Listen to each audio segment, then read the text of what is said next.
All right. What a great session that was. I truly enjoyed that. Well, thank you very much. It's been a pleasure playing with these musicians, and I'm looking forward to working with them again tonight at Dazzle. So, yes, 2 shows tonight. Yes. That's wonderful. So I'm going to say welcome to the Mile High City, but have you been here before?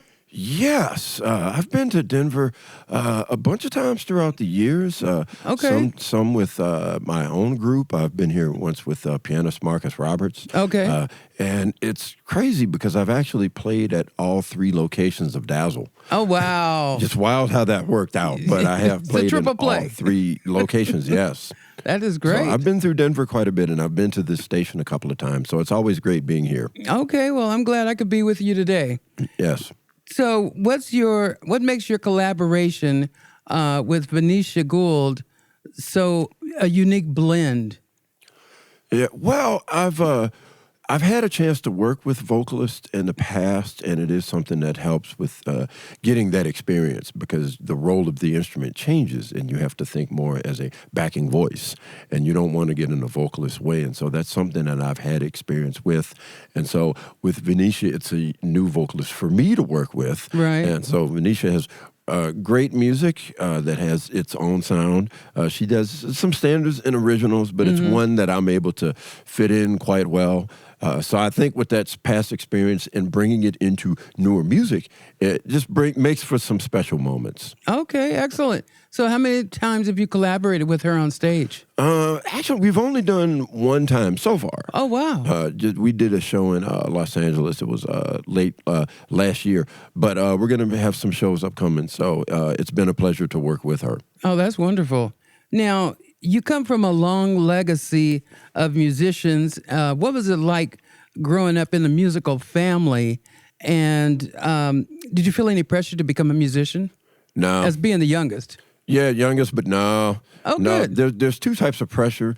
There's, I think there's the what is it I'm trying to say? The business pressures and economic, if you will, especially if you have those that are successful and you feel that you have to live up to that. But there's also just the, I think, pressure when you have most people in the family doing something, you feel that you have to do that. But that wasn't me. In either case, man, because I believed in music since I was very young. In fact, my eldest brother, Branford, told me this funny story. When I was, I don't know, 2 or 3 years old, probably either no older than 3 years old. I was running around the house, and it was getting on his nerves. Okay. Because I was just being hyperactive, running all over the place. And then finally, he just said, hey, man, come here. And he takes these headphones, and he has a recording of Miles Davis's version of Someday My Prince Will Come. Oh, wow. And apparently, I just stopped. You know, I was listening to it, and I just was laying down, looking into the ceiling, and I came to a complete stop. Our father walks in. What are you doing? Branford, what does it look like I'm doing?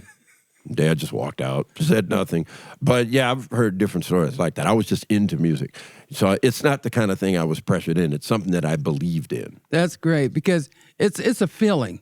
Yeah. It's a feeling that comes over you. And I think when you come from a musical family, it just happens. Yeah. You can't get out of it. It's just there. Oh, yeah, especially when you believe in it. Yeah. True that. So tell me who your biggest influence is. Oh, boy, a lot. Okay. I say a lot. I mean, if I had to narrow it down, I would start with my family first. Right. But, you know, I'd started off on drums. And so, you know, you have drummers like Jeff Tame Watts, and then drummers like Philly Joe Jones and Elvin Jones and Tony Williams. But then on the vibes, there was the great Lionel Hampton, of course. And then there's people like Milt Jackson and Bobby Hutcherson. And then you have players today such as Steve Nelson, who's definitely another important contributor to the modern vocabulary of the vibraphone. And then there's like peers of mine. I guess you could contemporaries, if you will. I wouldn't say peers, but contemporaries, such as Joe Locke and Warren Wolf, Stephon Harris. Right. Guys I've had the pleasure of working with, and I'm always learning, playing with them, and listening to their recordings and so forth. And they remind me of things that I need to practice when I hear them. So, yeah, there's a lot of people. That's just starting. That's the starting just the point. beginning. There's a lot more. Well, you know, what I understand is the more you play with a variety of musicians, there's always something to learn. And as long as you're willing to learn, you're going to grow incredibly. Absolutely. I mean, there's always music to be checked out. Yes. There's a lot of music that's out there. And I think once you realize, I think the scope of how much is out there, even if you don't know it all, when you're aware of, man, there's music here that I haven't heard, music there that I've only heard one thing of, but there's more to learn from. When you realize that, I think you realize the potential that music has and that music can go anywhere once you have that perspective. And that's a great perspective. Now, you've played with many talented musicians. As I started researching, I was just amazed at the many. You've been playing for a long time, so you've played with many musicians. When was it that you decided that you wanted to become a band leader yourself and get your band and go for it? Yeah, well, I actually started band leading at a really young age. I was about, 15. I was really young when I started to do that. Okay. But in terms of taking a band on the road, I started to do it initially in the late 90s. But I realized I wasn't quite ready yet to really put on like a really good show. I wasn't quite there.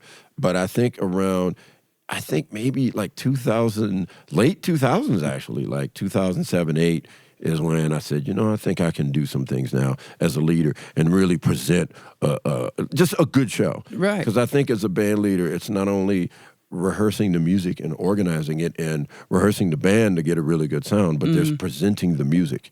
There's presenting it in terms of how long are tunes and how long are the solos, how many choruses to take, what is the intros going to be, how is the song going to end. There's a lot of moving parts to it. And what are you going to play? Which songs did you want to really present? Yes. Yeah. So I think that at that point I felt that I was really ready to present something that was worth the audience to pay for. It was worth paying for. All right, I like that. Sometimes there's some music that's really not worth paying for, but I got to a point where I thought, okay, I think this is worth paying for. Okay. If the audience wants to pay money to hear you, this is worth it. Well, that's amazing, because my next question is, what do you want your audience to take away after your performance? I just want them to enjoy a good show. That's it. I just want them, did you enjoy the show? That's it. Because to be honest, it was around the 2000s where you started to, and this didn't start there, but there's a lot of conversations about moving music forward. And believe me, with the last name Marsalis, man, you hear that a lot. I bet. You hear, but usually it's, these guys aren't moving the music forward, and the music is about moving it forward. That's not entirely true, but we'll play along. But you hear these things of, there's new things that need to happen. It's not about like upholding tradition. It's about breaking that door down. Okay, all of those things are valid. But anyway, so you hear that a lot. And so then, to be honest, a lot of the newer music around the 2000s was boring for me. Okay. I'm like, I don't like this at all. But it's new. I don't care. It doesn't sound good to me. I'm not enjoying this at all, And a lot of it wasn't that great. Sometimes I would know why. Yeah, okay. Because some people say, it's not really my thing. Yeah, it's not that good. Look, I know why. So I think that at a certain point, it's like that kind of conversation can be exhausting at a certain point. So I just said, man, did the people enjoy the show? Right. Because sometimes the people didn't really enjoy the show. They may be told, these are the new sounds. They didn't really like the show. So I just wanted to come across that it was something that they really enjoyed, something that they believed in, and something that they want to hear more of. Yes, so I like for that. me, that's the important thing. I like that. Because you paid your little money, and you go to the show, and then you don't get anything out of it. That kind of lets you down. Yeah, that's the worst. And believe me, I've talked to people that have experienced that. And I've talked to even some musicians where they talk about going to a place. They're like, man, I done paid my money and then the music is like this. And I just said, I'm sorry, man. I understand. I knew it was like that, but I know. Sorry you had to go through that. And I know musicians are their toughest critics. I understand that. Yeah. I understand that. Yeah. Yeah, sometimes they can be diplomatic, but often, trust me. This is an instance where the guy was not really enjoying it, and I said, I know. Okay. Well, I have truly enjoyed it. I enjoyed the music. I enjoyed sitting down chatting with you. This was wonderful, and great shows tonight. I know they will be. Oh, thank you very much. We're looking forward to it. All right.